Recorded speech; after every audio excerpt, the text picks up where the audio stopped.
and gentlemen, good day and welcome to the Tata Power Q3 FY24 earnings conference call.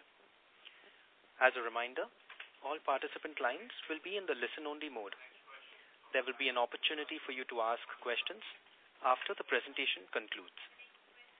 Should you need assistance during this conference, please signal an operator by pressing star and then 0 on your touchtone phone. Please note that this conference is being recorded. I now hand the conference over to Dr. Praveer Sinha, MD and CEO of Tata Power. Thank you, and over to you, sir. Thanks, Darwin. Good evening to everyone, and thanks for joining the Q3 FY24 analyst call. I am joined today by my colleagues, Sanjeev Churiwala, CFO, Mr. J.B. Patil, Financial Controller, Mr. Kasturi, and Rajesh Lachani from the Investor Relations, and other team members from the finance team. We have already shared the details with you, but just for the benefit of everyone, there are a couple of issues I thought I would bring to everyone's notice. One is that the power demand in the country has grown at a very fast pace. We have seen a nearly 10% demand surge in the last quarter, and during the last 9 months also, the growth has been nearly 9 to 10%. This higher demand is expected to continue in future quarters and future years also, considering that there has been a huge surge in demand in all sectors, whether it is the commercial, industrial, or the domestic residential sector, as also in villages where we see that the consumption has increased tremendously because of the government's of RDS scheme. What we are expecting is that with the increased demand in power, Tata Power will continue to provide supply of power from all its existing assets. Coming to this quarter, this is the 17th successive quarter in which we have shown a PAT growth, thereby demonstrating that solid business fundamentals are there of the company. And this is especially heartening because majority of the profits have come from the core businesses, unlike previous years when we used to get large quantum of profit from our non-core business, especially the coal business. This quarter we have a PAT of 1,076 crores, which is nearly 2% higher than the last quarter. And similarly, our EBITDA has increased by 15% to 3,250 crores. On a 9-month basis, our EBITDA has jumped by nearly 34% to reach an all-time high of 9,342 crores. Similarly, our adjusted PAT before exceptional items has gone up by 4% for the 9 months to 3,000 crores. And this is on back of robust performance by all our core businesses, including generation, transmission, distribution, renewables, and also some of the newer areas that we have gone into in EV charging, as also in the rooftop solar. While we make huge progress in our various businesses, our commitment to net zero continues to be there, and we will become net zero by 2025, which as a utility we were the first one in the country to announce. During this quarter, our renewable business commissioned 72 megawatt of renewable capacity and 343 megawatt of capacity in our utility scale projects in last 9 months. And with our green portfolio and clean portfolio becoming nearly 5,600 megawatts. This, of course, includes our hydro, thereby accounting nearly 39% of our capacity being in the clean generation capacity area.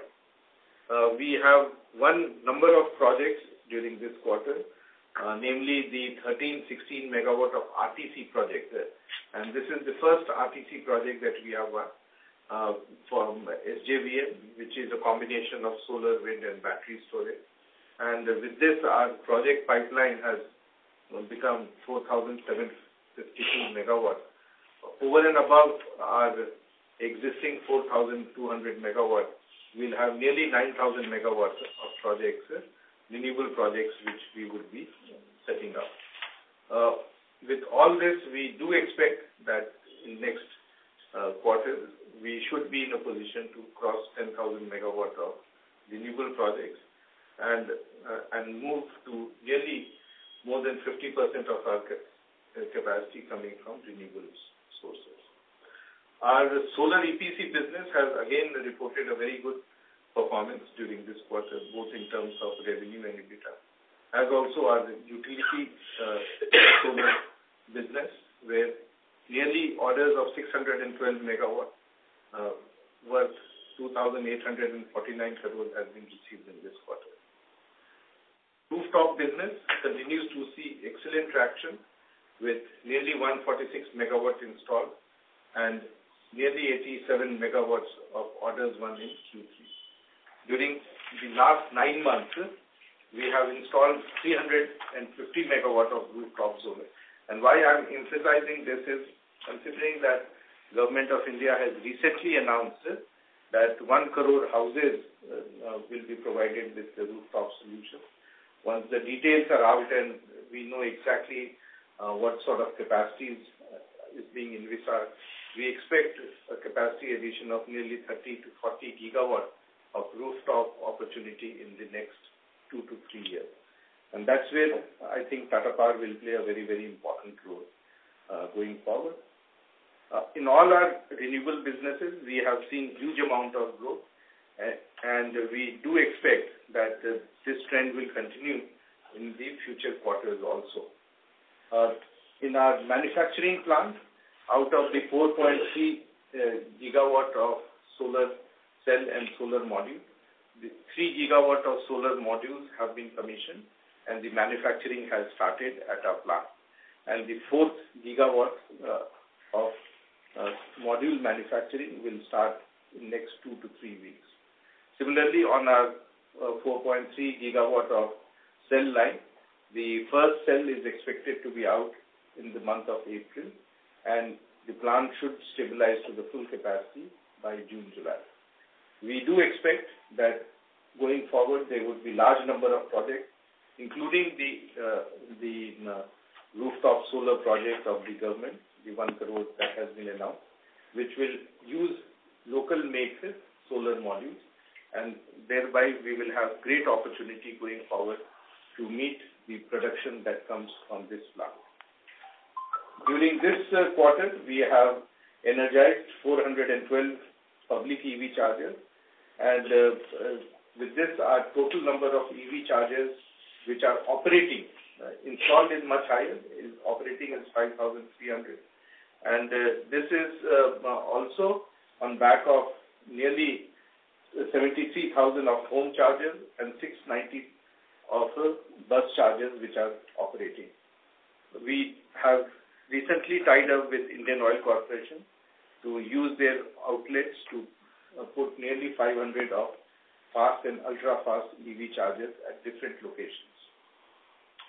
Our T&D business has been doing consistently very good. In the last quarter, we won 2 bids of worth 2,300 crores. This is the 344 circuit kilometer Bikaner-Neemrana transmission line and the 80 circuit kilometer Jalpura-Khurja line with a total investment of nearly 2,300 crores. And all these projects will get completed in next 24 months. Our Odisha Discoms continues to perform very well. It has been a very challenging experience, but the teams over there have ensured that better quality service and reliability is provided to the customer. And that has been demonstrated by not only good service to the consumer, but also in terms of financial performance, whereby in Q3, the PAT has gone up by nearly 75% to 63 crores. And on a 9-month basis, it has become 217 crores. We have also installed nearly 3.6 lakh smart meters in Odisha and replaced nearly 27 lakh meters in Odisha out of the 95 lakh consumers over there. This has helped us to improve our billing efficiency and the results will start being seen in the subsequent quarter. Our balance sheet remains very sturdy in spite of increase in capital. We have spent nearly 3,600 crores in the last quarter. And but in spite of all this, our net debt has increased only by 2,000 crores and is at a very healthy level of 38,600 crores. Our leverage ratios are very healthy. Our net debt to underlying EBITDA is 2.86. It was in the previous quarter it was 2.7, and our net debt to equity has been virtually at one level. We do expect that our increase in capex in future quarters will also help us to generate better EBITDA and profitability for the company. During the quarter, the company also received $50 million out of the pending receivables of $125 million from the investment done in Zambia, and we expect that the balance will also be collected in next 12 to 14 months as per the arrangement agreed with the DISCOM in Zambia. Acknowledging all these efforts, CRISIL has upgraded Tata Power's credit rating from AA stable to AA positive, and India Ratings has upgraded from AA stable to AA plus stable, which I think is 2 notches improvement in last 1 year. As Tata Power continues to move forward with better performance and consistent performance, we do expect that our new investments, which is in our renewable business, transmission and distribution, as also the pumped hydro project, which will start in later part of this year, will start showing much better, consistent and a stable performance for the company in the future years. I thank you all for all your support, and this is especially required considering that Tata Power crossed the market cap of 1 lakh crore few days back and continues to improve its performance going forward. I believe that all our existing operations will continue to do well in future, and we look forward for your continued support. I will now ask Darwin to open the floor for question and answer. Thank you very much. We will now begin the question and answer session. Anyone who wishes to ask a question may press star and 1 on their touchtone telephone. If you wish to withdraw yourself from the question queue, you may press star and 2. Participants are requested to use handsets while asking a question. Ladies and gentlemen, we will wait for a moment while the question queue assembles.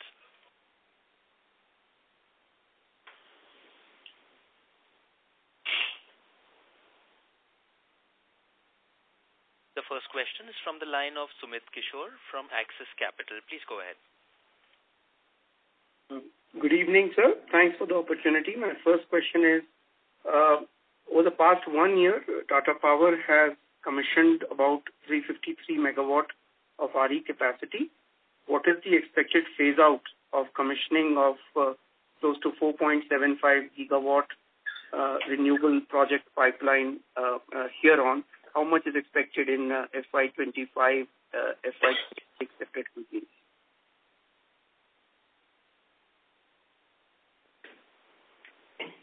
Yeah, thanks, Sumit. This is Sanjeev Churiwala, CFO here.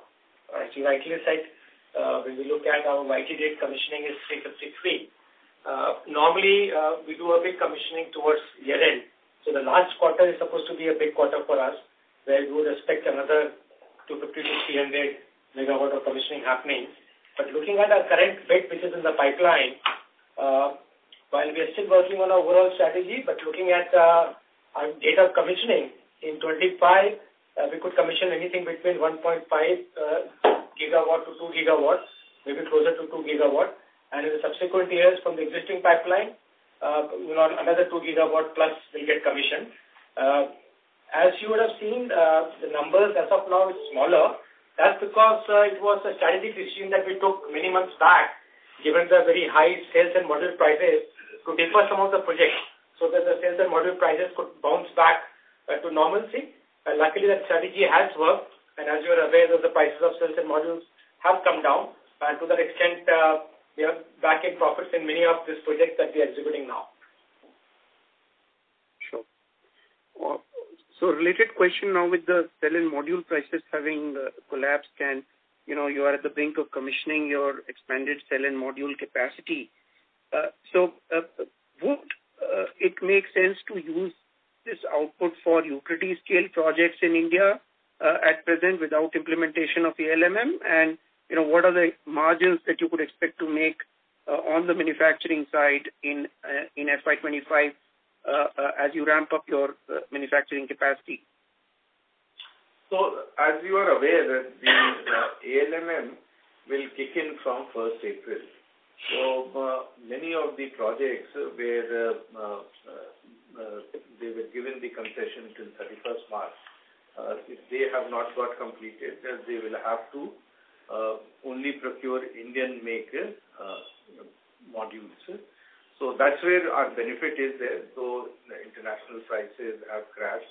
But I do expect that with this condition and also the new opportunity of 1 crore houses, which will have only domestic-make modules, we will have a great opportunity. In fact, there is now huge demand that we are seeing from various of the CPSUs and various of the other procurers who want to set up projects in the next financial year that they would like to tie up on a long-term basis from us. So we don't expect that we will have any challenge in supplying modules from our factory, and our margins to that extent will be quite protected. Okay. So would it be reasonable to expect margins closer to 15% in manufacturing of cell plus module, or is it early to talk about that? Well, I would always expect more than that. Okay. Finally, a question on your, the line that we see on your cluster summary, cluster-wise summary. Has there been significant improvement in Tata projects in Q3 on a year-on-year basis or even quarter-on-quarter, which is driving some improvement in this quarter? Yeah, the Tata Projects has made profit in last quarter, and this is the second quarter in which they have made profits. So last 2 quarters they have made profits, and Tata Projects will surprise you going forward, because all the projects where they had to make provision for the under recovery or losses has been completed, and hereafter it is only profit making that will happen in Tata Projects. Sure. Has it been a significant increase in profit from Tata Projects in this quarter? If you could give us the absolute numbers, maybe Sanjeev? Yeah, thanks. No, I think the way to look at it, a significant reduction in the losses. So, if I look at the 9 months operations, what I had as a losses last year versus the profit I have, the difference is almost close to 220 crores. I think to that extent, Tata Projects have come a long way. The last 2 quarters, we are starting to see the profits coming in, and with the kind of current working that is happening there, I think it's on a transformational path. Excellent. Thank you. Thank you so much, and wish Tata Power all the best. Thank you. Thank you. The next question is from the line of Puneet Gulati from HSBC. Please go ahead. Thank you so much, and congrats on good numbers.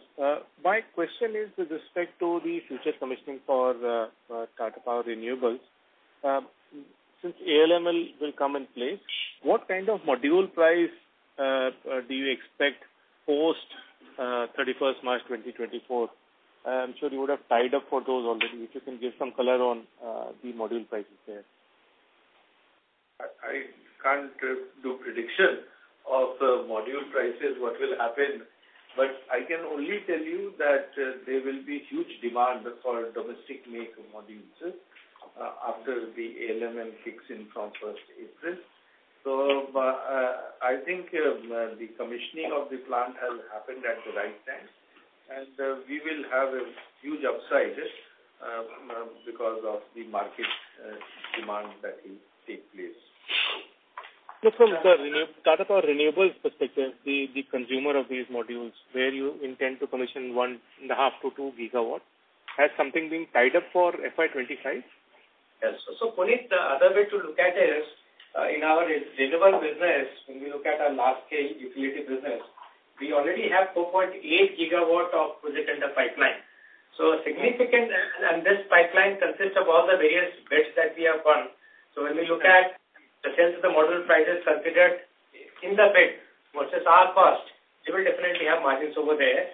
So we're not immediately concerned as to how the market will behave. For the past couple of things will have to be kind of taken into consideration. A, the BCD of the cells and the modules will continue. To that extent, the price parity will continue to happen in spite of the Chinese cells and module prices dropping in, number one. Number two, as you're aware, most of the cells and manufacturing facility have been put on the backing of the PLI and the state incentives, right? So that will also count when we're looking at our returns. So I think we're in a very good position that we have commissioned a part of our modules. We already have a healthy pipeline of projects coming in. We have the productions of the BCDs there, and as well as the incentive put in together. So I think at least we don't see a concern going forward. But you never know what happens after 1 year, 2 years. But definitely our pipeline is quite healthy as of now. Understood. That's helpful. And if you can comment on, what is the progress in pump storage? Have you placed orders for equipment, etc.? The pump storage, as we had announced in the 28th November, we are completing the feasibility and getting into the progress. Any pump storage would take easily 4 to 5 years to get commissioned. And hence, at the moment, we're trying to tie up with various things. At the right time, when we have the proper approvals from the board, we'll be coming back to you with more details. Understood. Lastly, transmission projects also, you've once again started an initiative towards, bidding for that. How is the competitive intensity there, if you can give some color, and what kind of IRRs are you aiming for there? I think the way we look at the transmission business, 50% of the bids or the market presently is still with PPGCL. And then the overall private sector market share is close to about 10%. We have recently won 2 bids, and I think we continue to work on further bids coming in, because as and when you develop a portfolio of bids, you are in a position to kind of dictate better pricing in the marketplace from your vendors and suppliers. And of course, we want to ensure that we are getting a good competitive returns on these bids, and without that, they're not bidding. Okay. That's helpful. Thank you, and I'll come back in the queue again. Thank you. Thank you.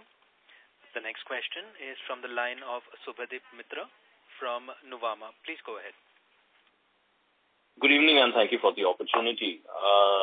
My first question is with regard to the captive solar module manufacturing. Given that you're looking at, setting up, let's say, roughly about 2 gigawatts of capacity every year, is it right to assume that you would be looking at roughly 50% of module sales for your captive usage, and the balance 50 would go to, the external market, be it rooftops or otherwise? So when we are talking about 2 gigawatt of our own of our own utility scale, we also would be doing third-party EPC, and there would be some quantity that would go. Similarly, we are already doing something like 300 plus megawatt of rooftop, which we expect to increase to 500. I also mentioned to you that now that the big opportunity has come of the 1 crore houses to be provided with rooftop solar. So I think we have huge opportunity both to supply within the country as also maybe supply some quantity outside the country. So we'll have to see what sort of market opportunities are there and what sort of prices and returns we are seeing. And we will take a call based on the market requirement. Understood. Secondly, on the transmission side, given that there is such a large opportunity opening up over there, is there any, target you have in mind as to, an X percentage market share or X quantum of projects that you would like to keep on winning every year in transmission? We don't look at investments on those principles of market share. What we are more interested in, what sort of returns we can get from these projects. So we don't want to just for the sake of market share or just for winning projects, take any project at any margin. So for us, if it is not meeting the threshold of returns, we would not take such projects. So opportunities are phenomenal, whether it is in transmission or renewable, or it is in any of the other areas that we have seen. But for us, the guiding principle will be what sort of return is there and what sort of risk and reward are there. Understood, sir. And what is the ideal threshold for returns that you typically look at? Very difficult to say, but you have seen how we have been in a regulated business. Anything above that is the minimum that we would expect. Understood. So lastly, I will refer to slide number 41 of your presentation, where you've given the 9-month breakup of the income, EBITDA, and PAT, and cluster-wise. So firstly, thank you very much. This is very helpful for us to understand it in detail. Secondly, just wanted to understand the last line over there, which is the other segment that includes Tata Projects, Nelco, and other eliminations. What at least we are able to decipher is that out of the overall hit that has come from the coal front, maybe there's 1,000-1,200 crore kind of a hit that's coming over there.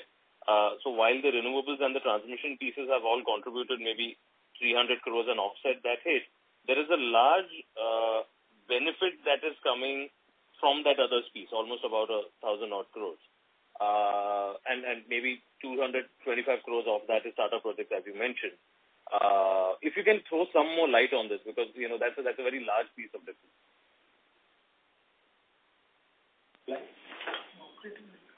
Which line are you? We are in slide 41. Are you referring to the line which is others, T&D, including TPADL, TPCL, elimination? I'm referring to the fourth line from the bottom, others including Tata Projects, Nelco, and intercluster eliminations. So the YTD FY24 number is negative 413, and the YTD FY23 number is negative 1426. That's 1,000 crore gap over there. Yeah. So let me explain you. This is basically the dividends that we receive from various associates and joint venture company. But yes, to that extent, this will also include the dividend from our coal mines, which we are not spelling out specifically out here. But what you can see is on a YTD basis, to that extent, it is lower by 1,000 crore, and that has been fully mitigated from income from the core businesses, which is coming from our renewable, T&D, transmission, and our distribution businesses. Okay, probably I'll take this offline with Rajesh. That's it from my side. Thank you so much. Sure. Thank you. The next question is from the line of Sudhanshu Bansal from JM Financial. Please go ahead. Yeah, congratulations, sir, for the good set of numbers. So, how do you see the trajectory of coal prices and power demand for next 2 to 3 years? Secondly, any color on the Mundra PPA will be very helpful, sir. So, on the power demand, I think you have seen last 2 years, the CAGR has been 10%, and I do expect that this sort of demand will continue the subsequent years also. As far as the Mundra is concerned, the plant is operating under Section 11, and this is applicable up to 30th of June.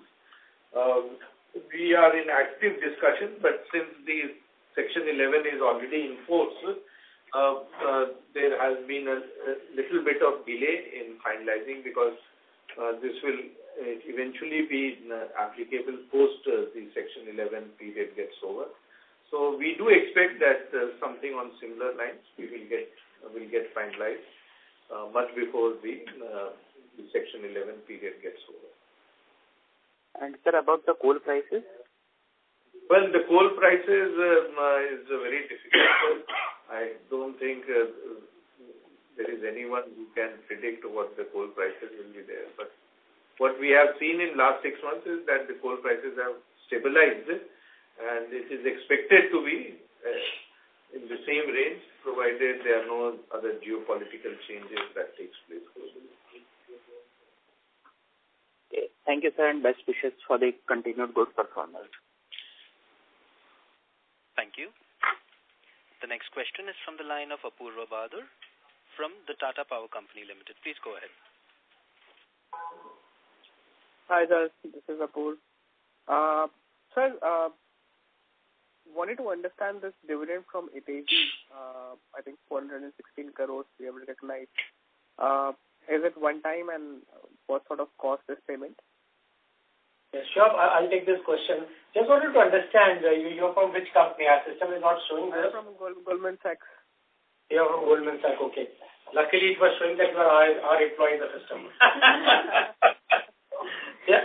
No, so basically, if you see, this is a turnaround story of one of our associate company joint venture in Zambia, where we have hydro plant, which has been underperforming for many, many years, and there were tariff disputes, which have now been settled. And because the tariff dispute has been settled, the company is now making profits and have decided to declare a dividend of $100 million, and we have received a $50 million in this particular quarter.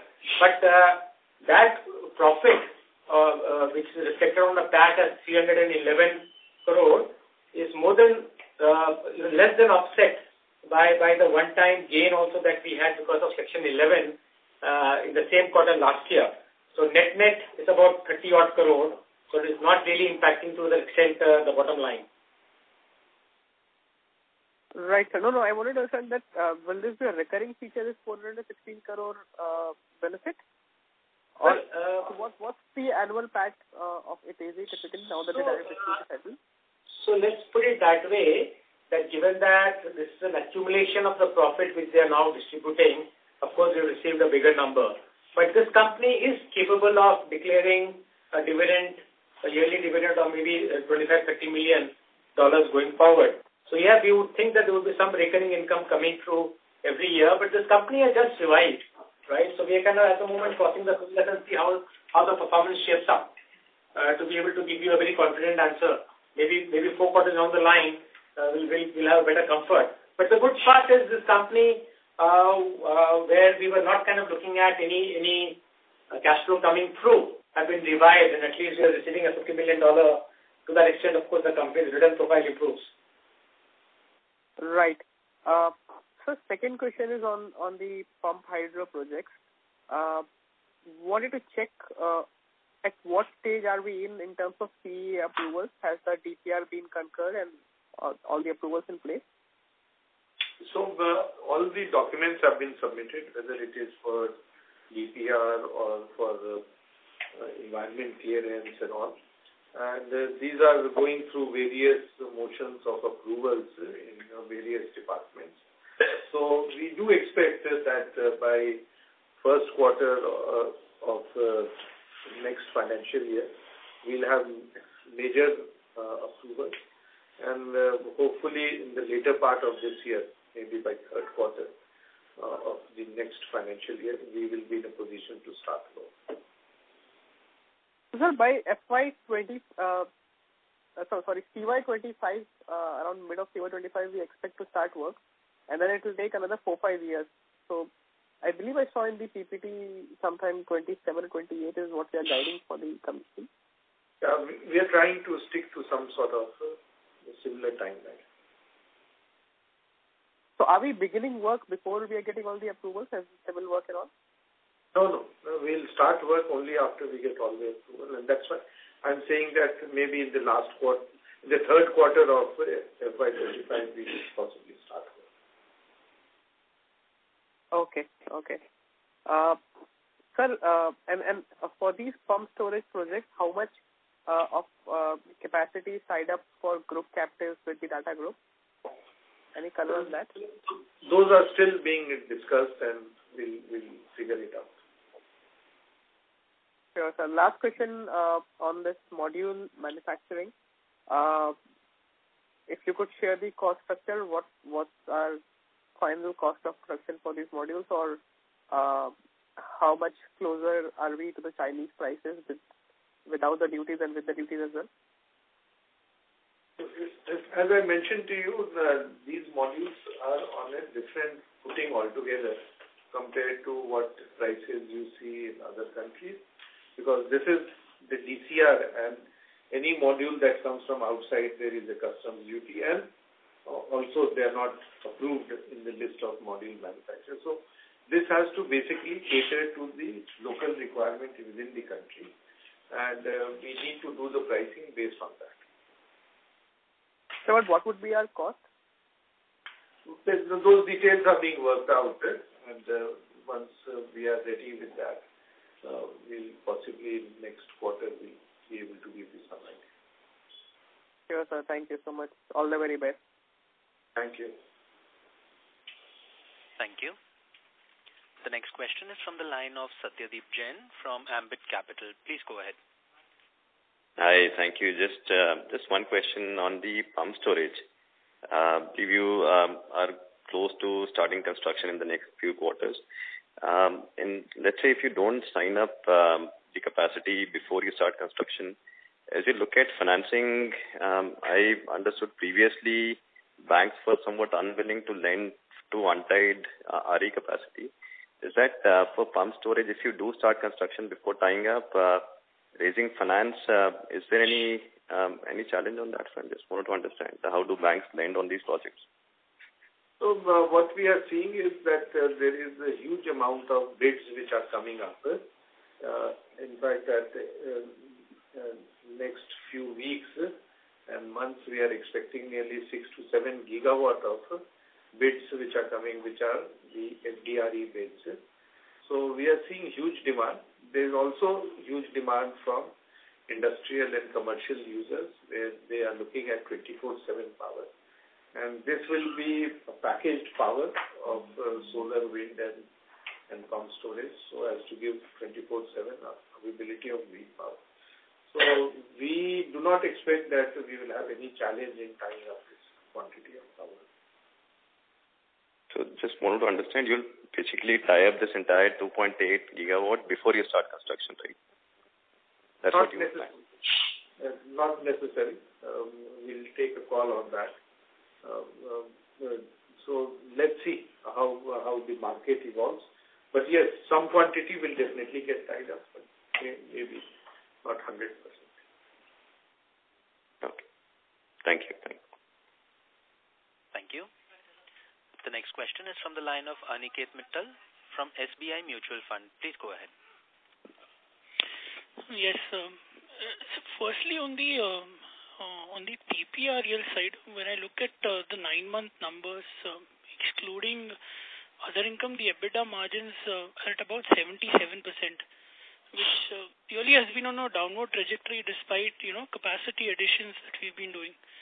So just wanted to understand over the years, what's the reason for the decline in EBITDA margins over here, and over the next 3 years as we commission capacities, how should we look at the EBITDA margin for TPREL? Well, the EBITDA margin is dependent on the project cost. And as you have seen, now that the module prices have come down and large-scale projects will come in the last quarter as well as in the subsequent 2 quarters, you will see a huge improvement in the EBITDA. Okay. So for the coming, let's say, 2 years, if we commission the remaining capacity, what sort of EBITDA margins should we look at for TPREL? I won't be able to give you a guidance at this stage, but definitely it will be much better than what we were doing it 1 year ago.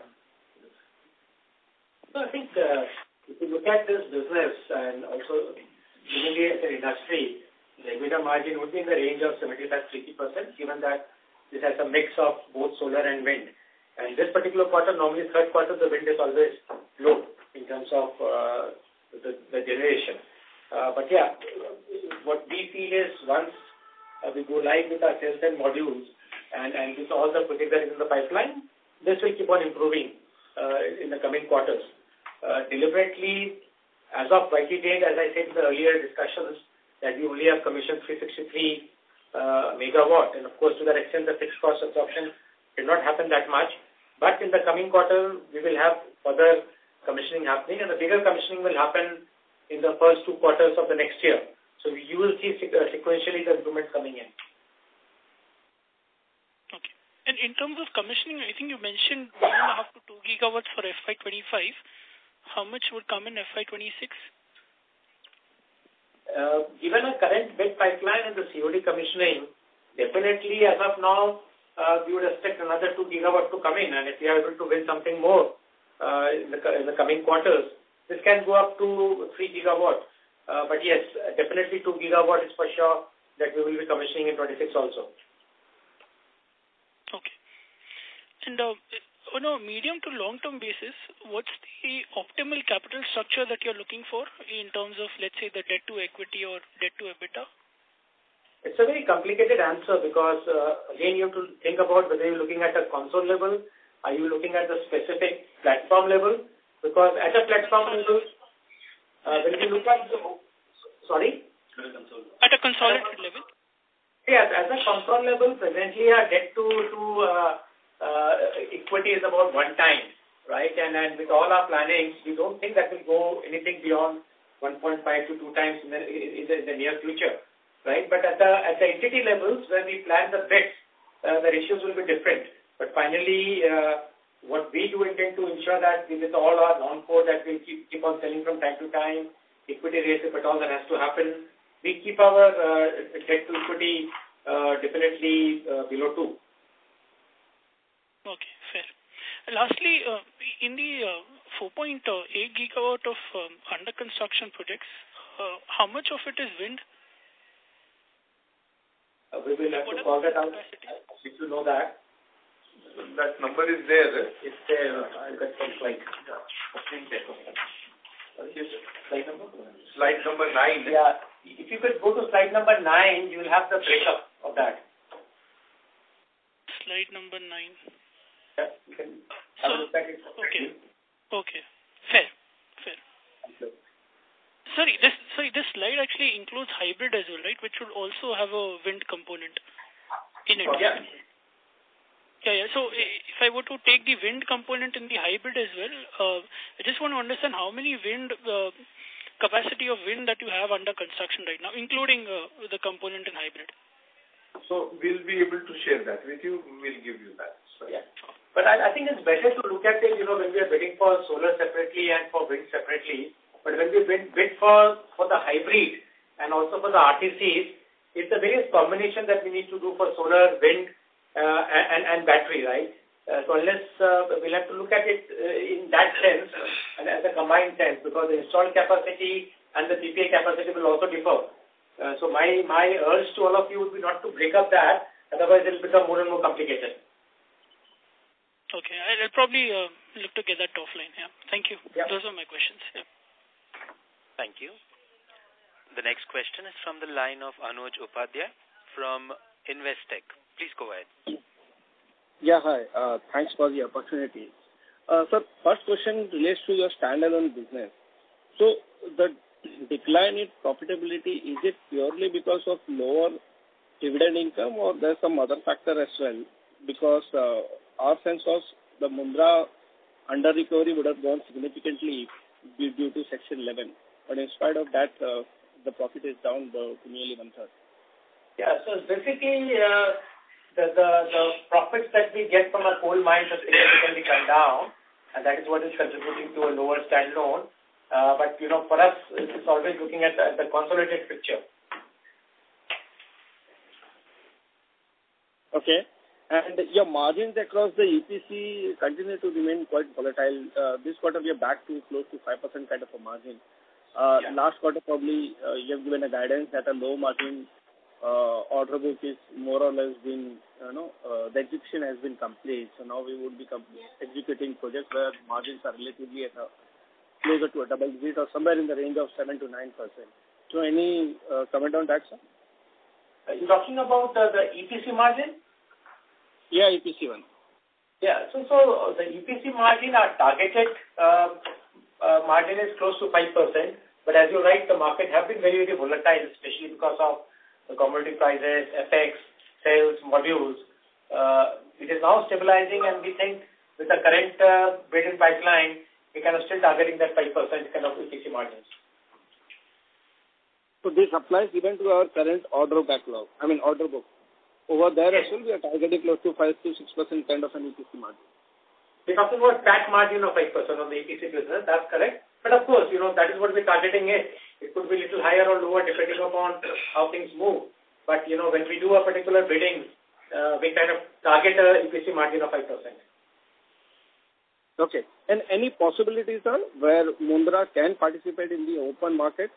Currently, whatever selling has been happening, I believe is under the Section 11. But any possibility where you can participate in the merchant market provided, we are venturing into a scenario where the country could say that it is going ahead? I think Mundra today is operating at full capacity and all the procurers are taking because it's a very efficient plant. And if they don't buy from Mundra, then they will have to buy from the market at a much higher price. So none of the procurers are ready to leave the opportunity to schedule power from this plant. So I don't think we will have an opportunity to sell outside the procurers. But in case they don't take the power, then of course we have the freedom to sell in the open market. Okay. And lastly, can you just mention the offtake price for Mundra? Like what is the generation cost and what price they are selling to the consumer? It's there in the schedule. Gujarat SLDC releases the on a daily basis the merit order. I can check and let you know. Yeah, and also I think it's basically a cost plus markup for us. So to the extent what matters to us is the pecking order so that all the procurers can take our power. Beyond that, I think the cost doesn't matter because it's still under Section 11 for us. No, fine. Just wanted to get a sense, if at all we get an opportunity in the open market, and what could be our cost and the spread on the merchant rate. It's available. We can provide you separately, but it will not actually serve a purpose because it's all cost plus markup. So, depending upon the coal prices and other things, it will just move up and down. So it's kind of an arithmetical formula. Sure. Thanks, sir. Thanks for this. Okay. Thank you. Thank you. The next question is from the line of Puneet Gulati from HSBC. Please go ahead.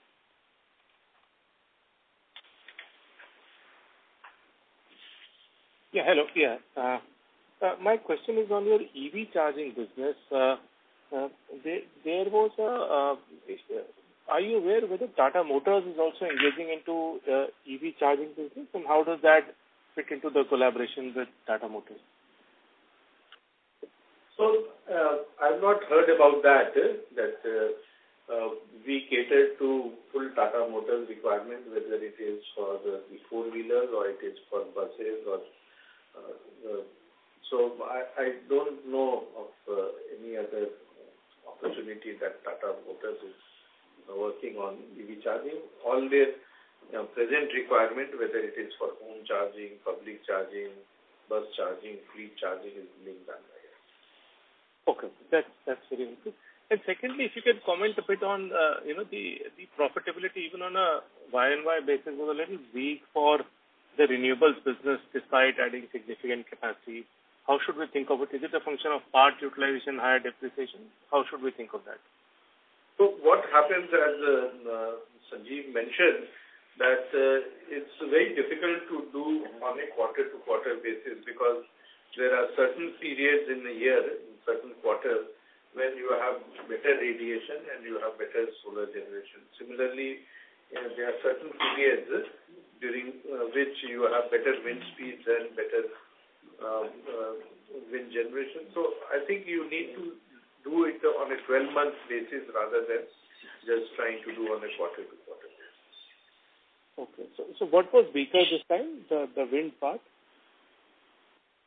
Beg your pardon? So if you can comment on what was weaker this time in terms of solar or wind, where was the PLF lower? See, what happens is, for us, what is important metrics is the availability of the plant. And all the availability, whether it is solar or wind, are very, very high. It is benchmark in the country. So our availabilities of the plant, solar is virtually 100% and the wind is also in 98% plus.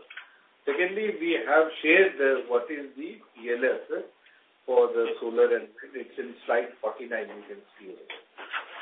Right. So this is the other income part, 45 crore versus 106 crore. I thought that was generally operational income, but what exactly is that, if you can throw some light there? It will be a combination of some operating income, scrap, some, interest income on investments, a combination of that. But if you really see, for the quarter, the number is quite small, 45 crore.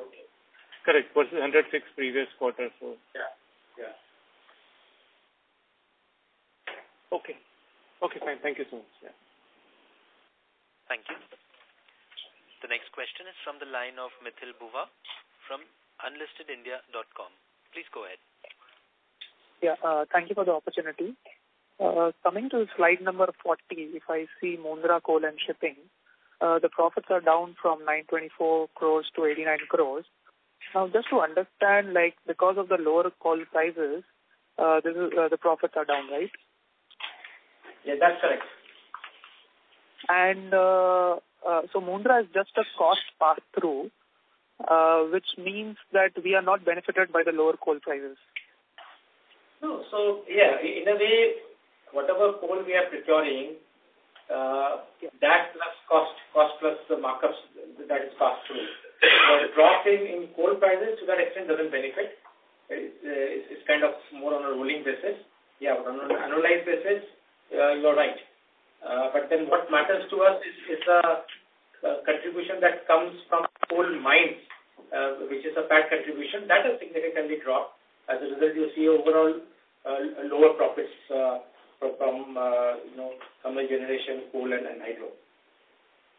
Okay. So I was asking this because we have invested more than 25,000 crores in the Mundra and coal business.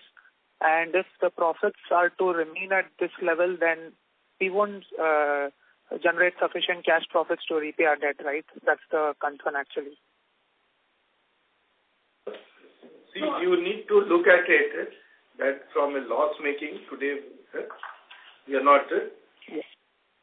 So to that extent, I think we need to look at it in totality rather than just looking at it in terms of what sort of return. Okay, but in the future, can we expect good profits from standalone Mundra also, or the cost pass-through will be very minimal only? Like in today's scenario, when we have Section 11, it's cost neutral. So whatever is the actual cost of generation is getting paid to you. In future, based on what sort of the SPA we enter with them, we will have to see what sort of returns the business is able to get. And to your question, if I add, there are two approaches. When you look at the PAT contribution coming from the coal mines, that is separate. Yeah. But on top of that, you also get the dividends, right, which on a console basis get netted off. But when I look at the cash flow, a significant cash flow comes from the dividend perspective. Okay. So my second question is, the management has guided that the revenue will double in the next 3 years to around 1 lakh crores. Can you just give a brief on where the revenue is going to rise actually? Because in the last 3 years, the revenue has risen only in the Odisha discoms mainly. So can you just give a brief of where the revenue is going to rise in the next 3 years? I think the presentation that we had made in the analyst meet, if you see that, it will give you a very good idea that where we are putting the capex and where the growth will come. So I think it is a direct correlation to that. I think part of the question we tried to answer in our renewable pipeline itself. We're talking about 2 gigawatt of commissioning happening next year and more than 2 gigawatt happening in 26. So currently we are at 4. And then that 4 itself, we are talking about 9 in the next 3 years' time, right? So I think to that extent, that will contribute a big profit. Plus, I think the new manufacturing also we spoke about, the commissioning of the cells and modules, that will also start contributing towards profit. The opportunity in rooftop solar is big for us. We'll also look at that. So I think it is a well thought through strategy in terms of looking at where we want to reach in our aspiration 3 years down the line, and we're tracking on that. So, thank you, sir. Wish you all the best. Thank you. Thank you. Ladies and gentlemen, we will take that as the last question. I would now like to hand the conference over to Dr. Praveer Sinha for closing comments. Over to you, sir. Thank you to everyone for joining in the call. And in case you have any further queries, you can connect with our investor relation team, and we'll be more than happy to share with you. The presentations have been made quite detailed, but if there is any further improvement that you would like in the presentation or any more details, please connect with us. And I'm sure with your support, we have been able to get a market cap of more than 1 lakh crore, and we are now looking for next milestones. And I'm sure you will support us in this direction. Thank you, everyone, and take care and good night. Thank you.